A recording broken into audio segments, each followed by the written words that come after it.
السلام عليكم. نحضر معكم طرد ديال التفاح كتجي خفيفه بزاف. تبعوا معايا المقادير. غنحتاجو 6 ديال البيضات،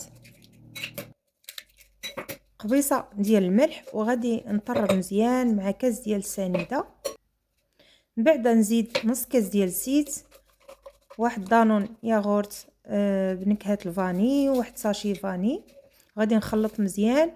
غادي نضيف هنايا 7 ديال المعالق على حسب نوعيه الدقيق، ومن بعد غادي نزيد 2 معالق على حقاش غادي يجيني الخليط خفيف بزاف. غندير 2 ساشيات ديال الخمارات الحلوه بوزن 16 غرام. غنخلي الخليط على جنب، نقشر تفاح ونقطعو بهذه الطريقه، وعاد ندوز نخلط الكيك.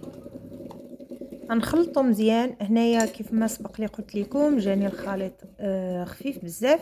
غنزيد 2 معالق المجموع ديال الدقيق اللي درت 9 ديال المعالق ديال الفورس.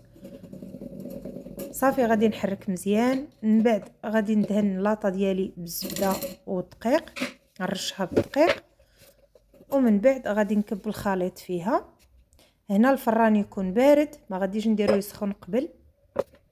غادي نقاد الخليط ديال الكيك على المول مزيان، نوصل حتى للجوانب. صافي وغادي نستف التفاح مزيان هنايا بهذه الطريقه، الشكل اللي بغيتو ديروه.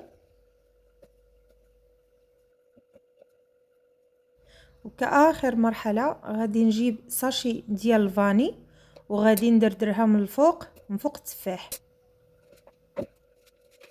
ومن بعد غادي نشعل الفران الفوق والتحت، درجه الحراره 180 درجه. صافي نخليها حتى طيب من التحت ومن الفوق كيف ما كتلاحظوا. غادي ندهنها بالناباج وهي سخونه، وغادي نقدمها حتى تبرد بالصحه والراحه. نتمنى الفيديو ينال الاعجاب ديالكم وتجربوا الوصفه، وما تبخلوش عليا بالتعاليق واللي جيم واشتراك في القناه.